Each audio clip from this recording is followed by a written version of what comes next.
আসসালামু আলাইকুম। আশা করি ভালো আছেন। আমি আল্লাহর রহমতে ভালো আছি। তো আজকে যে ভিডিওটা করতেছি এটা খুব গুরুত্বপূর্ণ ভিডিও বিটলের লার্ভা সম্পর্কে।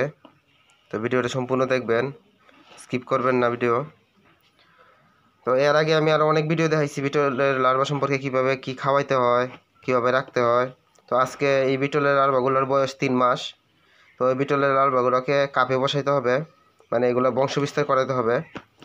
এই বিটলের যে লার্ভাগুলো এগুলো কাপে বসানোর পরে বিটল লার্ভা কিছুদিন পরে এরকম আকার ধারণ করবে, যে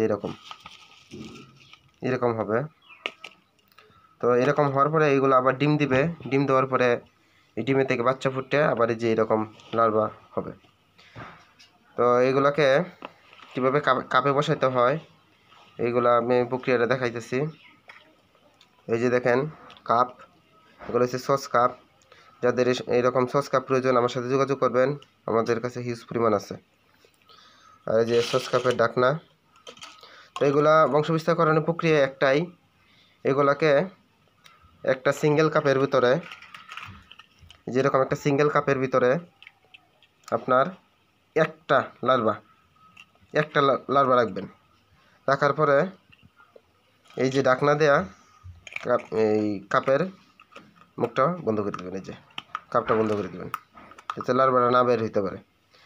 তো একটা কথা মনে রাখবেন, ভিতরে কোনো খাবার দেওয়া যাবে না, ভিতরে কোনো প্রকার খাবার দেওয়া যাবে না। আর একটা কাপের ভিতরে একটা লার্ভাই থাকবে।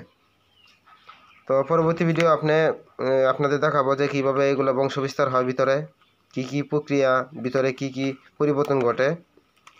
আর খাবার দেওয়া যাবে না। যদি মনে করেন যে এইগুলা দেখতে মারা যাইতেছে বা কোনো নড়াচড়া করে না, তাহলে মনে করবেন এগুলা মানে এইসব হওয়ার পিউপা হওয়ার উপযুক্ত হয়ে যেতেছে।